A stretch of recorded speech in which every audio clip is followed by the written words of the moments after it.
Hello everybody, let's start. Today we will be talking about hashes. We will briefly talk about hash map, and then we will go to the hash on the strings and how to solve several problems on strings using a hash without their special string data structures. Let me check here a little bit. Okay. So we will start with the hash map. So what is the idea behind the hash map? We have a special function hash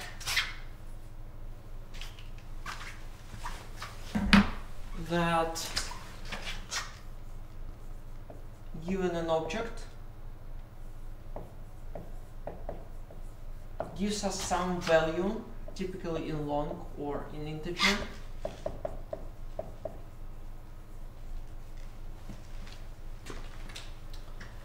And then you just can compare two objects using this hash. Kind of if hash of O1 equals to hash of O2, not equals, then you can be sure that O1 does not equal then O2. If hash of O1 equals to hash of O2, then you're not 100% sure that they're fine, because their set of objects is much larger than the set of long and integers here. And you should check, only in this condition, you should check if O1 equals then O2, then O1 equals O2. Otherwise, O1 does not equal then O2. Typically, their long or integer is taken by some modulo. So let us talk a little bit about how hash maps works. So you specify this strange function hash that, given an object, gives some integer long. You want it to be kind of universal hash that it gives the right probability, kind of that it moves their same number of objects to the same integer. So you want it to be more or less the same sizes. So there, typically hash map is the following thing. So there are two versions of hash map. There is a version with open addressing,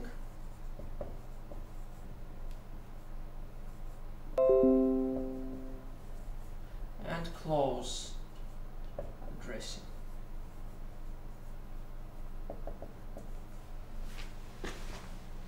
So the hash map typically is written as close addressing. What does it mean? Suppose we want to put an object O inside. So you take the hash O modulo M, where M is the size of the hash map. So we know that we fixed their special size of the hash map because we can store infinitely large array. We can store only some reasonable the array of reasonable length, and then you can go on here as, so you want to put O, and in each cell where hash of O modulo M, you will have a list of objects with the same hash. So when we add O, we just go through all these possible values. If O is not here, then we add O to the end of this thing. Can you tell me what we should use as a data structure for this part, for this list? We talked about this data structure before.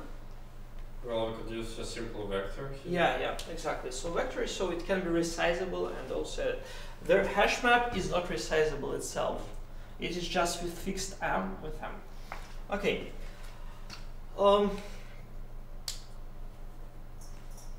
the same if you want to check the existence of an object, you just go through the hash and go through all the elements to check whether these elements exist. If you want to remove, you just again go by hash and remove it from here. For example, in Java, if this list is pretty large, we can use another data structure. Which data structure we can use? You can see that here is like the linear time complexity to choose to check the element. We can use trees. Yeah, we can use trees here. So instead of that, we just replace it with trees. However, what we want really with that, we want to be sure that not so many elements has the same hash. So we want each operation to work in constant time. That's the main difference between hash map and the tree map. This is tree map, where we have tree of elements, and this is hash map. Okay, and when the bucket becomes very large, we should rehash everything. So we choose another resize. So we choose, I don't know, resize 2m. Okay, like it will be not very distant. We like kind of recreate, to be more precise.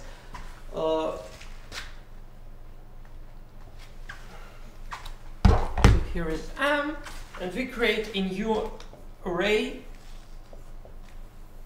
of size bigger than m, I don't know, some m prime, and you copy all the elements from here to here one by one, but with different m prime. So typically as m is taken, it can be a large prime number. It is very useful to do that because if you take a large prime number, after this you will, like if you take 2m, the size of it is the 2m, then your bucket will split only on 2. While when you take bigger m prime, their buckets will be again shuffled, and it becomes a little bit better. So this is about the hash with closed addressing. It is with closed addressing because you don't know where exactly the element lies. You know that it is somewhere inside this additional data structure, but you don't know exactly where. The open addressing appears to be a little bit faster. So the idea behind that is that we have again an array, and we pass an object. We have an object OR, and it gives us hash O modulo m. This one m. And what we are doing, so to put O, we just try to put it here. If it is already filled, then we try. So this let it be H. You go to H, then you go to H plus 1, you go to H plus 2, and etc. until the first position, which is empty. So there is some O1, O2, OK, and it is free here. And only in that case, you just put all your element here. Then the removal of an element is pretty complicated in this data structure. Typically, it is done as removing, like marking their element deleted, and that's all. It's it's still filled. So if you want to add O back, you just go here, here, here, here, and only then put O here. And the contains operation is also, you want to search for OR, you go here and you go to the right until it is not, you will not get to empty cell. So for that, it's a little bit complicated to analyze in comparison to that one. Plus, it is not really removing an element. So when you get a lot of elements passed through, a lot of operations passed through this array, you should rebuild this array from the scratch. Why is it faster? What? Why is it faster? You told it. Because here typically you have, so in practice this data structure performs faster than this data structure because you just go by hash here and then you make another indirection, because this array and this array are in the different parts of the memory.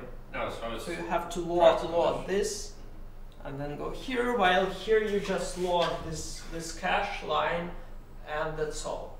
That's it, you just pass here. Okay. So it's really faster.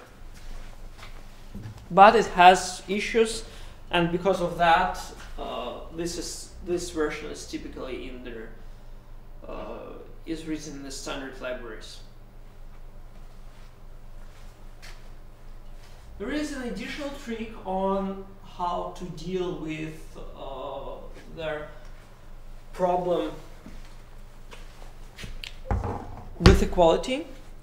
We can use instead one hash function, we can use several hash functions and have the similar. So instead of comparing, so to be kind of more sure, so you have several hash functions, and to check whether they're not equal, we just go through all the hash functions and check. Okay. The only problem here is that we don't understand what exactly hash function is, how to choose it properly. So typically the hash function is chosen in the following manner. So we go into strings, and there are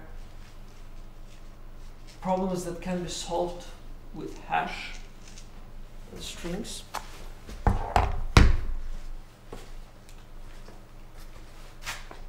We have a string .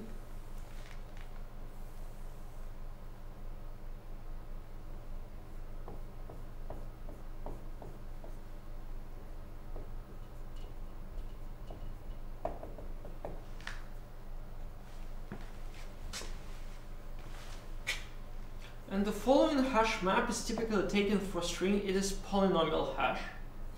So you take their first element and multiply it by power of some prime number, which is larger than like kind of 256, because this is the number of characters. We have plus s2 times p and minus 2 plus etc. plus Sn minus 1 times p plus Sn.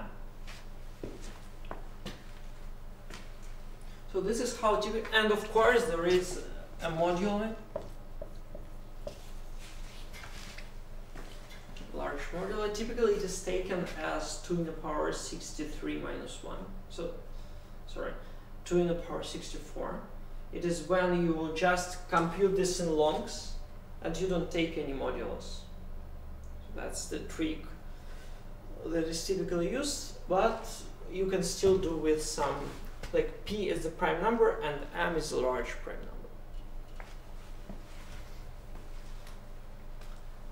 It appears that this is a good hash function, and if you take two random strings, then they will be equal only if their hashes are equal. This is pretty good hash function for the strings.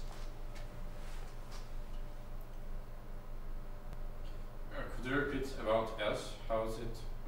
How does it represent the symbol? So it is just characters. So S is the number of characters. So like A, I don't know, like A here, B, C. So is it 1 to 3 or ASCII or? Yeah, it is ASCII. That's why I like have 256 here.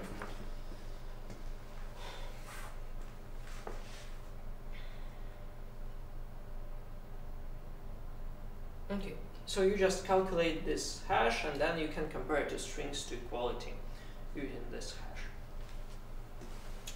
It is pretty unlikely that two strings with the same length, like you can compare the length and the hash and it is typically enough to compare two strings, because it's pretty hard to come up with two strings with the same hash. I mean, with the same length, with the same hash and with the same length. It's kind of hard. Okay. My first question. Okay, let me write the code. So we will calculate the powers.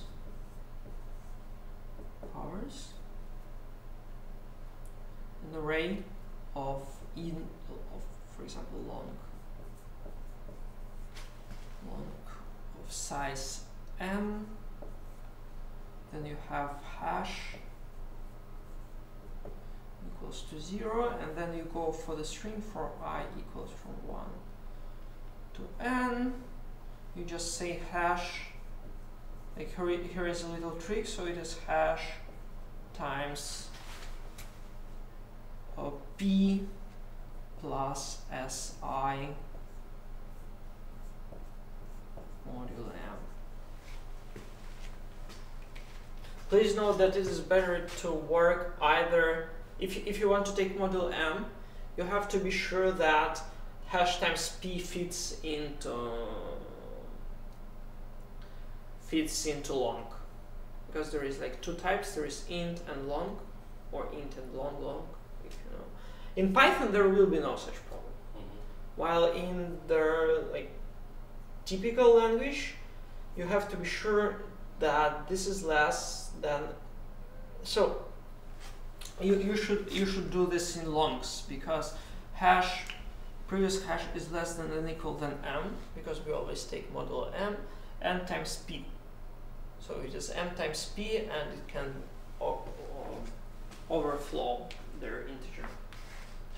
Or you just do modulo 2 in the power 64, then you will have no problems. You just have like that, and calculation in longs, and that's it. It's taken automatically, modulo 2 in the power 64.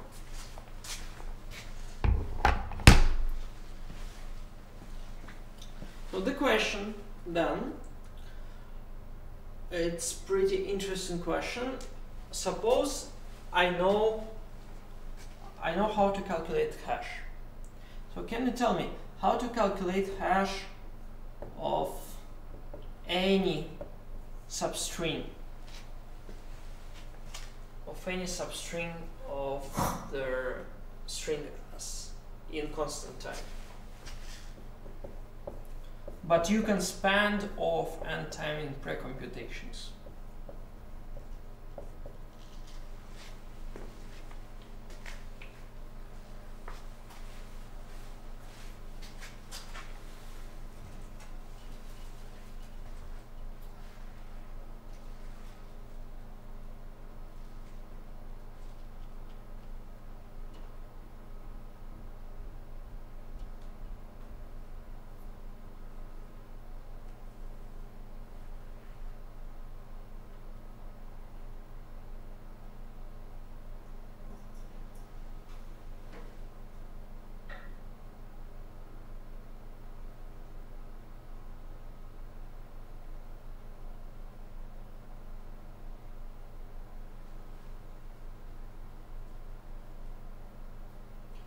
Computations are like what? You can spend off n time before you calculating these substrings. You can have some additional computation there. So when we are calculating the hash itself, or for example, yeah, you can calculate the hash itself, but you have to answer on the query hash of the substring in constant time.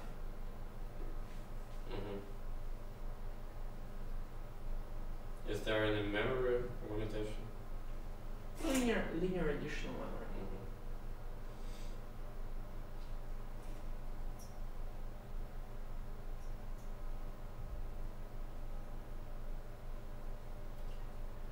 Well, if we store something without modulo, we could just take any subsequence of this edit part and divide it by the p in the corresponding power. So to do that, we could store having linear memory, maybe. I'm not sure that I follow what you try to. You cannot divide by p, unfortunately. You can divide by p, like in 2 to the power 64, you cannot divide by p at all because it is overflowed and you can't. Like, Yeah, I mean if you store it without modulo. Correct. If you have like without the modulo you cannot. With modulo you can do it. If you have a large prime modulo, you can calculate the inverse of p, and then you just can multiply by this inverse modulo. Okay, let's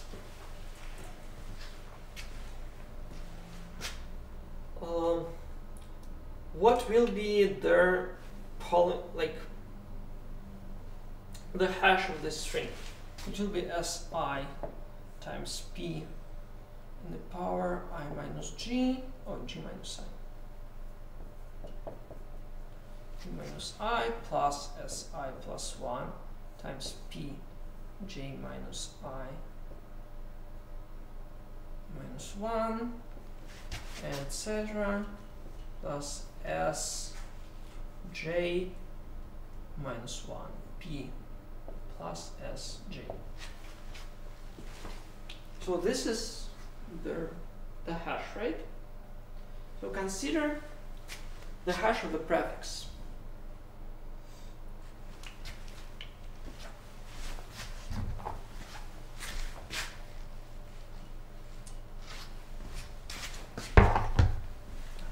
So it is p1 times,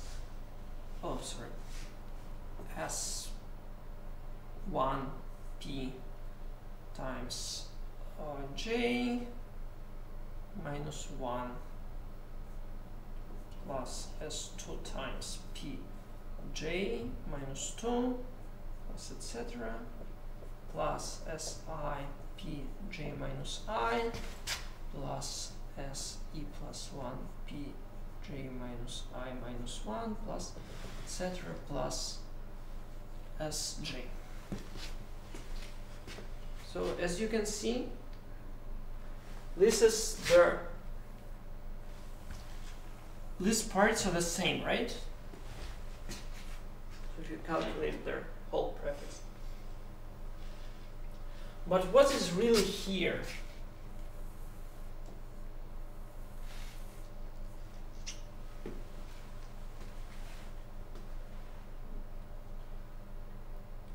So this is hash.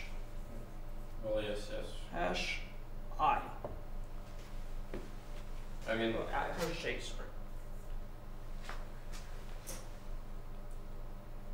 Does it look like something? Well, I guess it looks like the hash of the prefix. Yeah. Before that. Hash of the prefix, but multiplied on additional constant.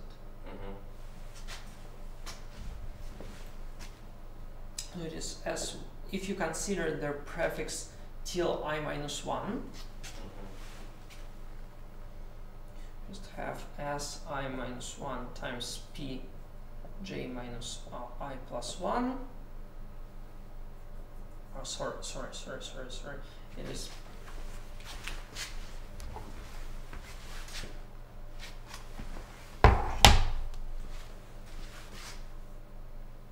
si minus 1 plus etc.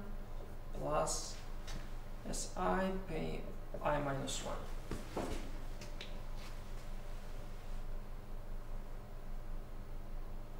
So this is hash I.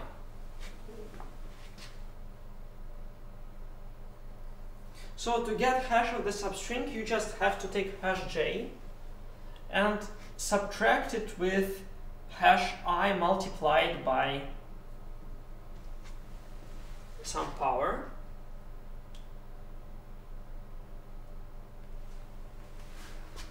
Is there a mistake?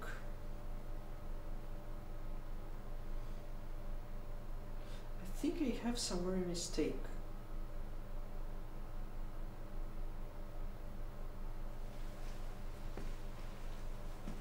Do you see a mistake somewhere?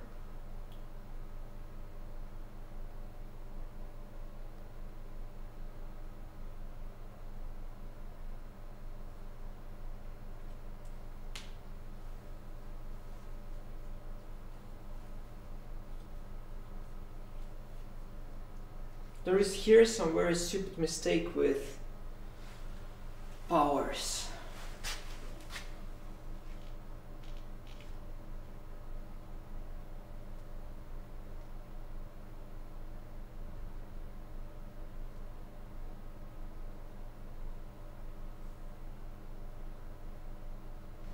Okay, because here is I minus 2. Okay, yeah, that is fine.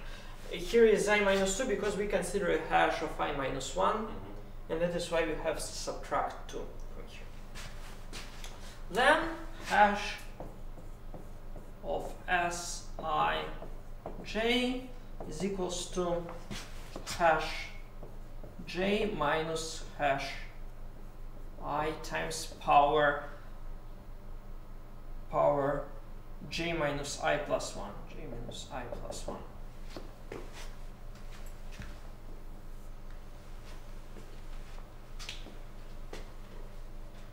Well, actually, that's about what I meant, but what's with the modulo? I didn't get the modulo part. Okay, how to get with the modulo part? You see that we specifically did the powers, the higher powers are to the left. So we don't have to divide anything. We just have to multiply. And for that you just want to calculate this and just take modulo m, and that's it. So if you will write this in the code,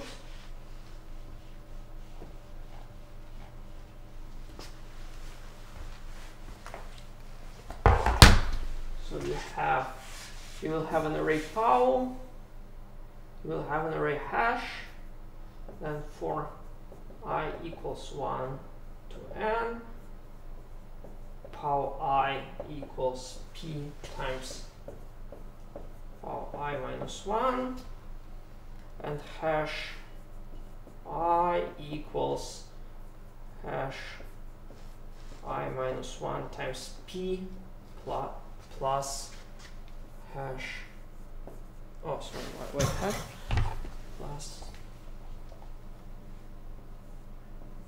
si. So this is how to calculate the powers and their position. Then the query will be hash Sij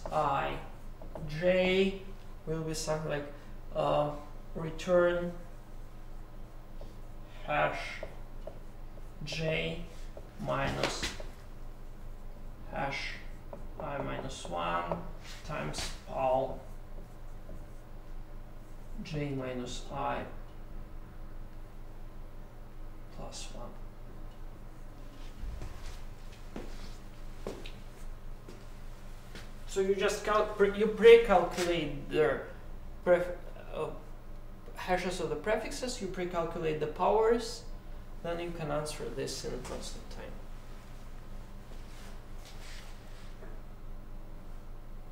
That's the first step that we need for our future.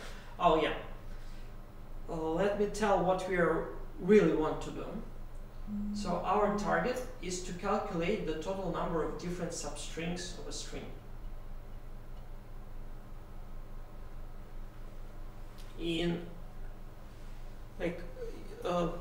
How to calculate the total number of different strings in the substring in of n squared?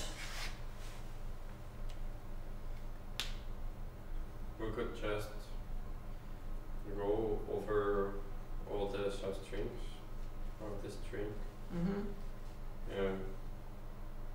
Well, maybe we could use a hash map here. So yeah, we can just go over all the substrings. You calculate hash the substring and you just put it in the hash map. Here is you could use this function to calculate the hash of the substring in constant time, because otherwise you will need to have often cubic, because you will go over all the substrings, and to calculate the hash of the substring is to go over all the characters. While using this idea, we can drop it to n squared.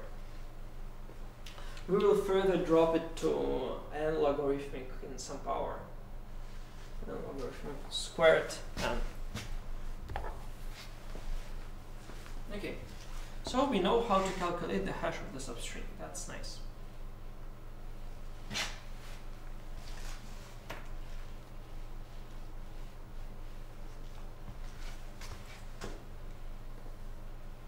The second question is, suppose you are given two strings with already computed hashes of the prefixes. Here you are given string S and string T. And you want to find their longest common prefix. So you want to find the prefix such that these are equal. And this character is not equal anymore. So you know you already calculated the hashes of the prefixes.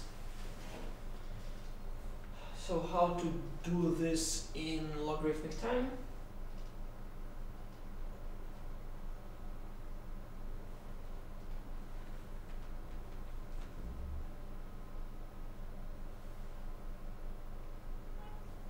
This thing is called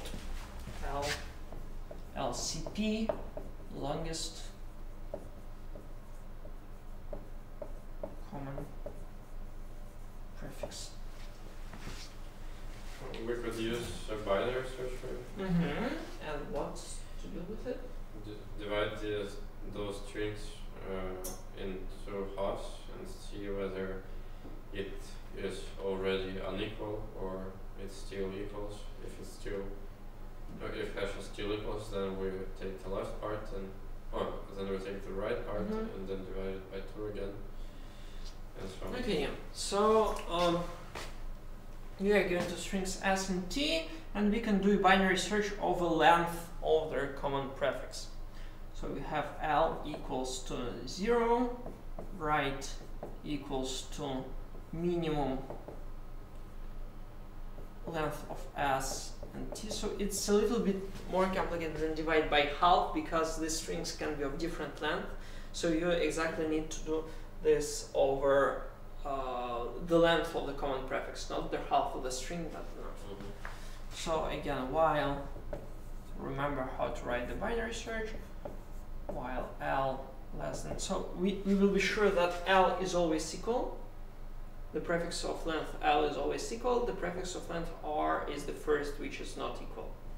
Then, so we take M equals to L plus R over 2. Then you take if hash S of these are calculated from 1 to S. This is from 1 to T. Oh, so plus 1 here, because the S and T can be equal. So you should do like R is always the part where they're not equal. Okay, so we have hash S of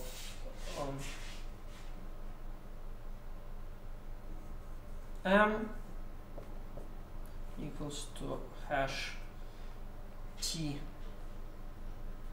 of M, and if they're equal, then left is equal to M, other R is equal to M. And that's it. That is how you calculate the longest common prefix of two substrings, of two strings. Okay, great. Okay, we know how to calculate the longest common prefix. That's one thing. But how can we find which string is larger lexicographically?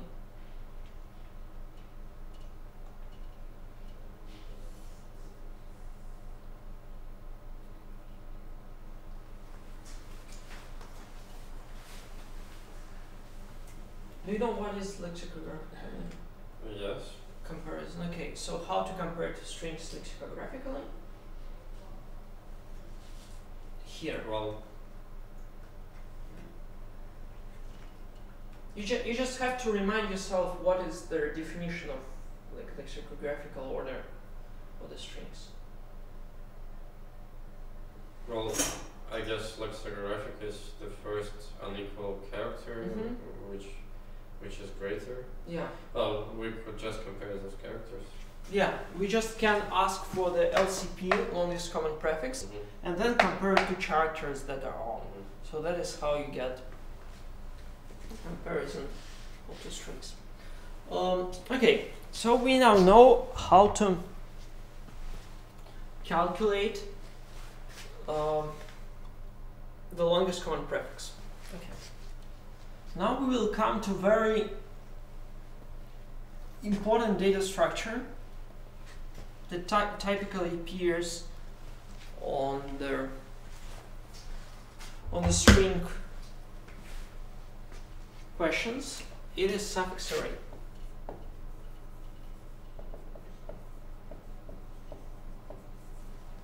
Suffix array is a sorted array of all the suffixes. So for example, if we have Batsaba, so we add $ at the end to be so that everything is fine.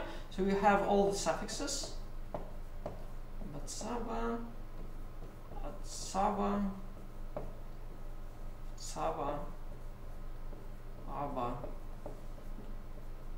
Ba, A.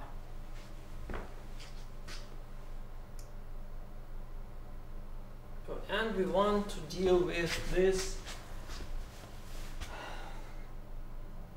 So we have A as the first suffix.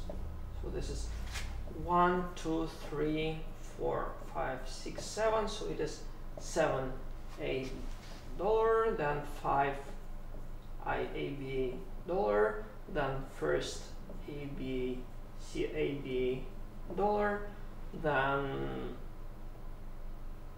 then I think it should be BA.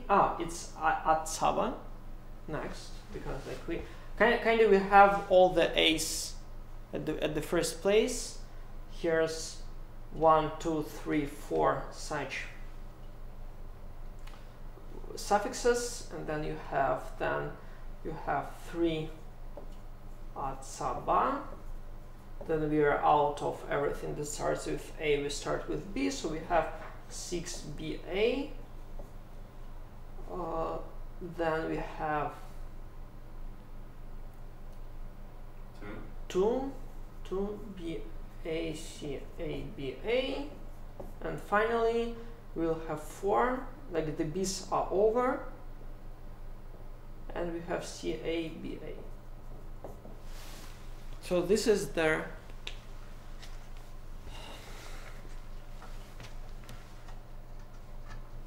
sorted suffix array. So this is the data structure that allows you to, it really allows you to solve the problem of how many different substrings in the string. I will explain this a little bit later how to do that. But can you come up with an algorithm that work in this asymptotics? It's pretty like for calculating the suffix array. So we want to know, like we don't want to copy this here, we just want this column, kind of the identifiers of the suffixes and their order, lexicographical order. So so we know that if we have their hash of their we have the hashes of the prefixes, we can compare it to strings. That's one thing, we know how to do that. And another thing is that we know how to calculate their hash of all the substrings that we have in constant type. So together, this should give you an algorithm. Okay, so first we should calculate the hash. Okay, of the host string that will give us n. Okay, the prefix hash of the prefixes. hash of all the prefixes. Okay, good.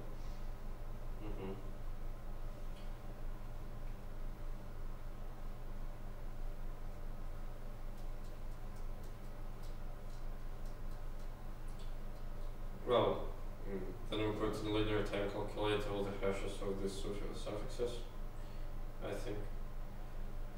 Okay, and what? Suppose you calculated the hashes of all the suffixes. Yeah, you can do that.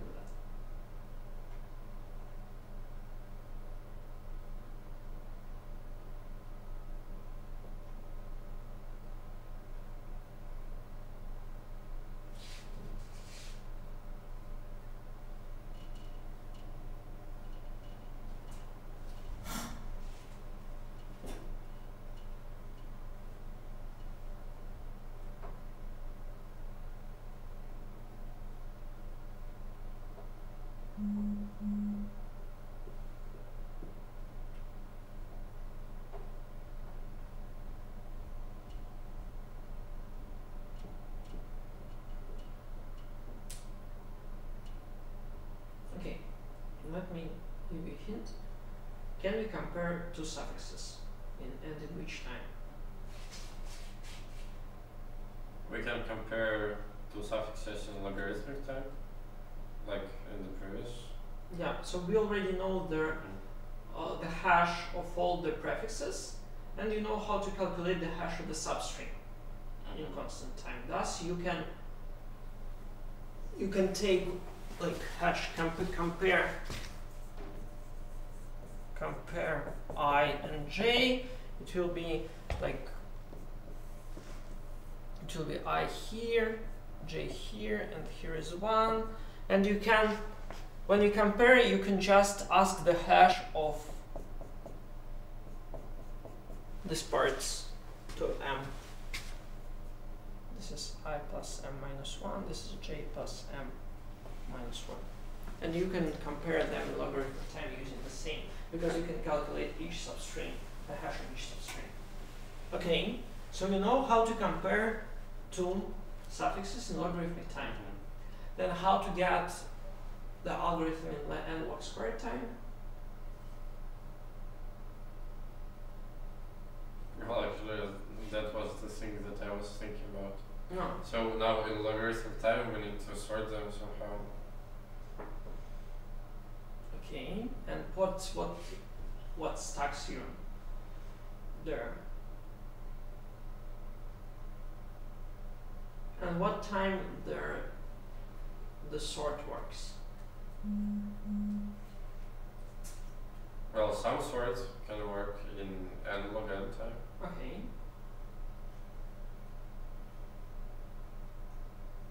And there is nothing. This is trivial here. I mean, I don't understand why you don't get it. Well, the first thing that we need to compare all the pairs of string now to get this. Why? Okay, so how their sorting works. It works in n logarithmic time, and it asks when one object is less than another object, and that's it. It only asks their comparison of two objects. You know that you can do the comparison of two objects in logarithmic time. Then it makes n logarithmic n comparisons, and each comparison costs logarithmic time. Then the total complexity will be n logarithm squared n. Yeah, but we also calculated the hash at first. Okay, and how much we spent on the calculation of the hash? Oh, I see. We summed it. Yeah. Yeah. So we have O of n to calculation of the hashes plus O of n log squared n. Yeah, plus O of n log squared n on sorting. Sort.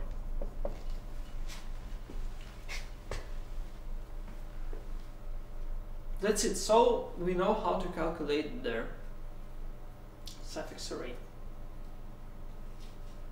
In n-logarithmic squared time, of course the best time to calculate the suffix array is linear, Here is O of n, but their algorithm is more complicated, or in n logarithm n, which is also more complicated than this one.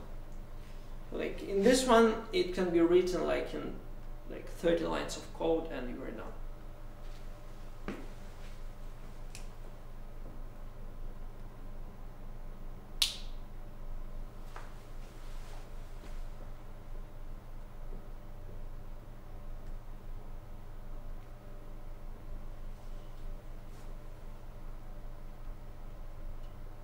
Okay.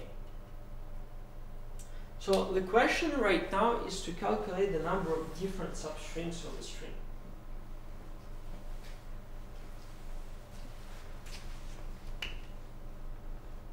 So it is quite interesting how to do that. So suppose we have a suffix array and consider two continuous strings, like two continuous strings. So what we do, let us calculate the common prefix. Here is A.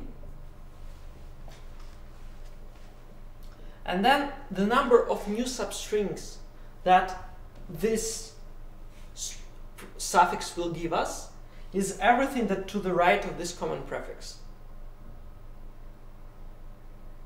So why so? Because all the prefixes that were last are already calculated somewhere above, because they are the substrings of these suffixes, and then you just have to calculate their all this. So for example, here is A is already was there, then AC, ACA, ACAB, and ACABA are new substrings. For example, here, right?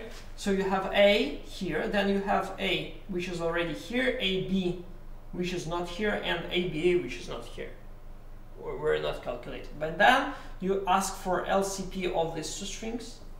So you have ABA and ABA here, and then all the other strings are already new, all the other substrings. So ABAC, ABACA, ABACAB, ABACABA. The same goes from here, for example, BA. So we know that B is substring that we already know, and BA is the substring that we already know, and we have BACABA. So we see that the common prefix is BA.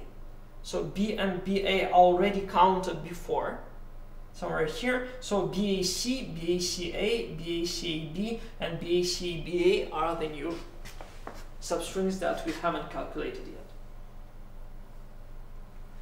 So we already know how to calculate LCP of S1, S2. We already know how to do this in logarithmic time. Thus, the total number of substrings is n times n minus 1 over 2 minus, okay, like that. It's also right, but like we take the first string, we have len of S1, then we have len of S2 minus LCP of S1, S2. Then we have len S3 minus LCP at S2, S3, and so on. And then you add everything here, and you will get the total number of different substrings.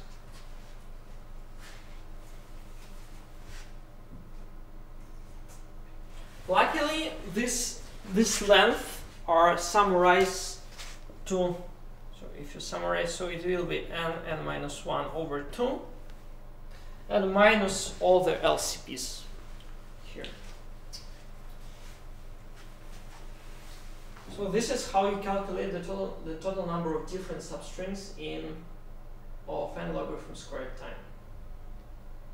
You build at first the suffix array, and then you calculate the total number of different substrings using LCP.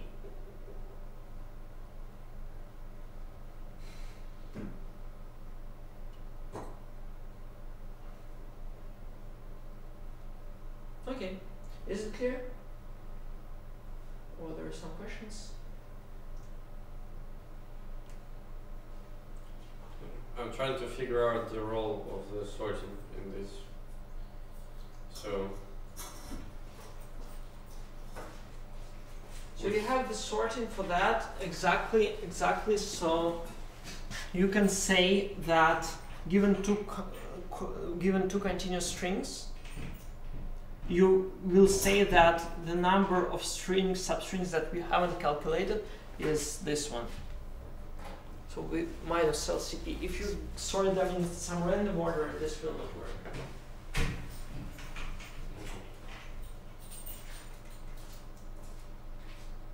Like simply, right? If, for example, you have an order BA, CA, BA, and BA, BA, CA, BA. If you do like that, then you will calculate B and B here, then C, CA, CB, CBA, and then you come to B, you see that LCP of them is 0, and then you calculate B and BA again. But there will be no such problem if they're consequent.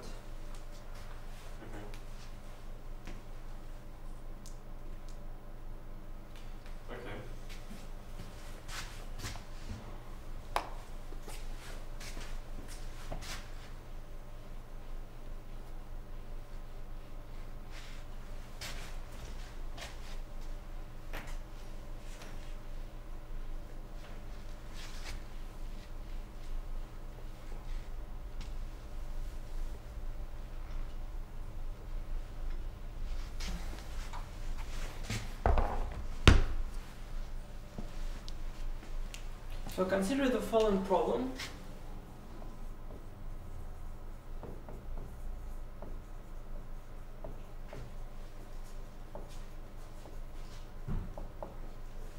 So you are given several strings.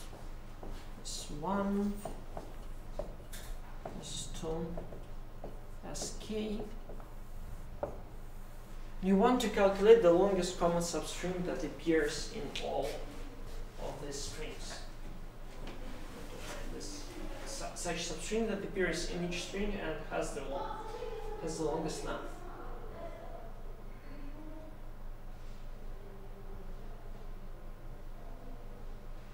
Like, what is the first solution that comes to you? Well, just to get all substrings, put them in the hash map and store the longest. You just can calculate hash map here of all the substrings of size of n squared. Then you can iterate over all the substrings and so you have like this is hash 1, hash 2, hash n, hash map, and then you have to return something like that.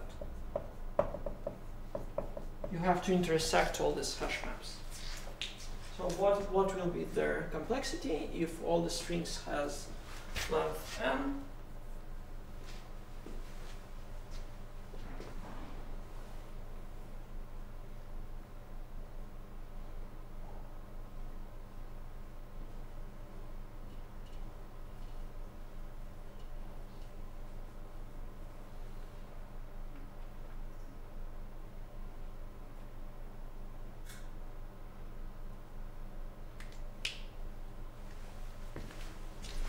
Well, there's n squared substrings in each string. Mm-hmm. And when? Well, I think that if you want to find the intersection, then for each element it's enough for each element in the first substring to check in the first hash map to check whether it's in the rest of them. So if it's n hash maps, it would be n cubed. Okay, So it is of k times n squared. K is the number of strings. Yeah. So it is cubic time, because you can intersect h1 with h2, then you get a new array, the new hash map h, then you intersect h with h3, and etc. Okay, so I'm asking you to reduce this complexity. Probably, do you have any ideas? Well, actually, at first I had another solution in mind. Mm-hmm. I don't know whether the complexity is different. So we could have just one hash map and store the keys as the number of count as the count of some substring. Oh, Maybe. okay. And how will it work if you will have, like, I don't know, CBABA? Well, I mean, It's a little tricky. when iterating over those strings, we could store some Boolean variable if we had, or just continue if we meet.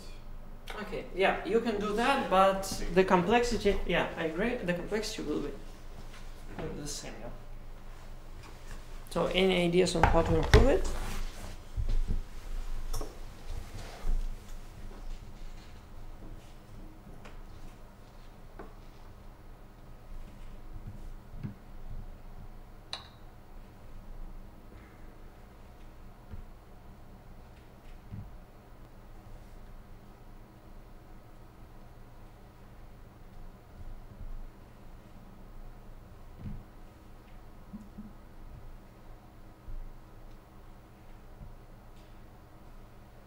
Well, we can find all the substrings, which string in n log n squared time. Yeah, we just count the number of different substrings. What does it give us?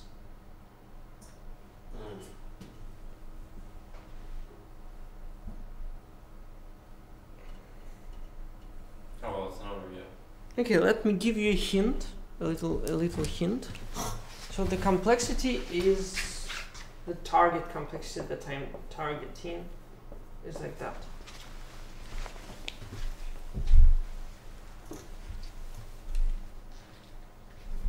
I'm pretty sure it will help.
Okay, so let me give you a hint here. So consider that you know the length of the longest common substring. Oh, not longest. Suppose you know the length of some common substring. Suppose it's L. Does there exist a common substring of length L minus 1? Yes. Okay. Okay, that's already good. So you know that if you consider by the length, you know that this function is looking something like that. So it is true, it is false. And here is what we are targeting for. So, okay. Well, I guess you're talking about binary search. Yes. Binary search, yeah. Yeah. So suppose you are given a length L. Okay, you fixed so in binary search you typically fix M, but no one. So you fix their M. How to check is there a substring of length M that appears in all the strings?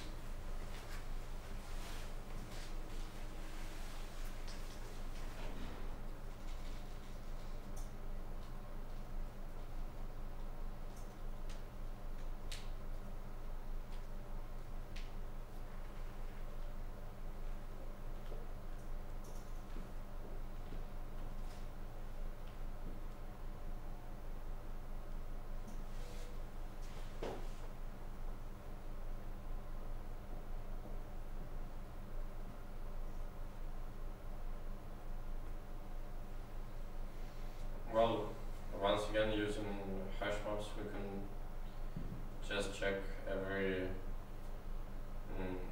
string. Yeah. And if it doesn't appear, then the whole function is false. So the idea is right now that this hash map will be not of length of n, but it will be of length of n.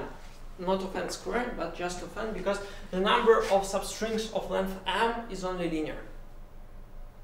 Then you just can do the same. You just take hash map of all the substrings of length m here, here, here, and intersect all of these hash sets. It's not even maps. It's like the hash set is enough. Okay. And then you will get binary search and n times k for the calculation of the intersection of the hash sets. Okay, and the simple problem, like typically all problems on hashes, or not on hashes, they're on strings are started with the following problem. You have a pattern P and you have to find where it appears in the text T. How you can do this? Pattern meaning a substring. Yeah, you want to find, like you're given a string P and a string T, and you want to find the positions where string P will be in T.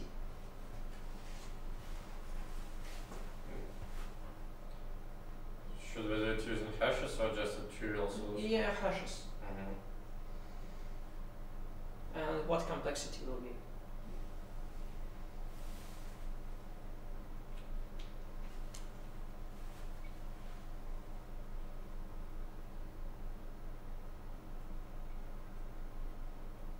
Well, it would be linear of, well, we could take all the substrings of length P from T.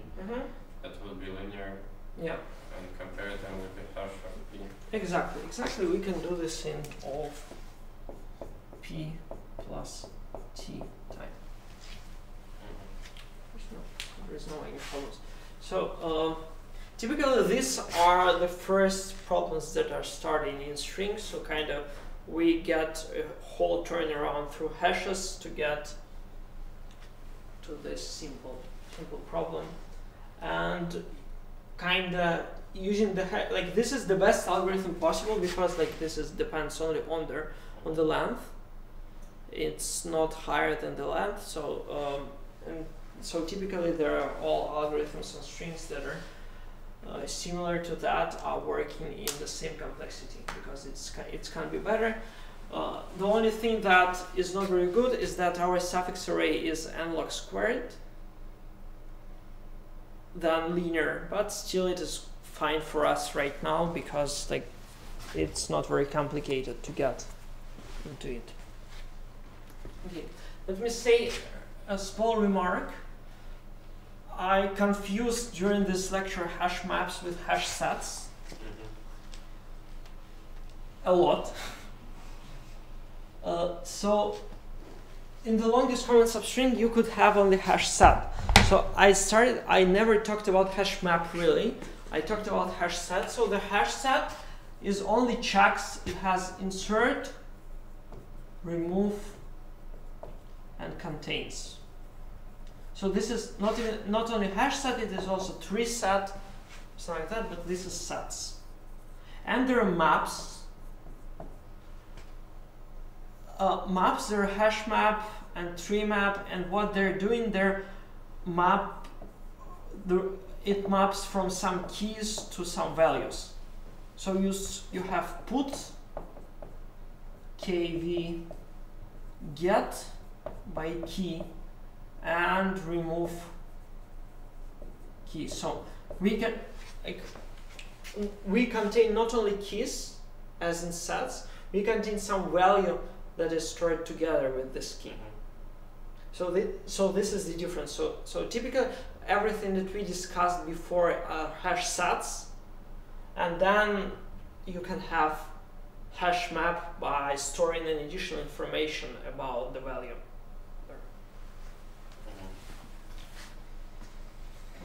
Okay, I think that's it for today. Thank you for coming.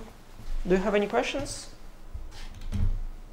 Well, actually, I thought about hash sets and hash maps. Mm-hmm. I was referring to them as hash maps because I thought that hash sets were implemented by storing key and value together, but maybe confusing with Java implementation. No, they are more lightweight, so there are not hash set. There are no hash sets inside. There are no hash maps inside hash set.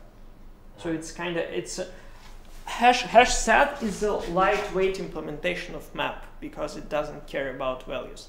It does almost the same, but a little bit faster because you don't care about values.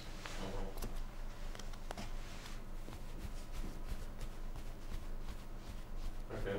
Something else? No. Okay, thank you for coming. See you next week.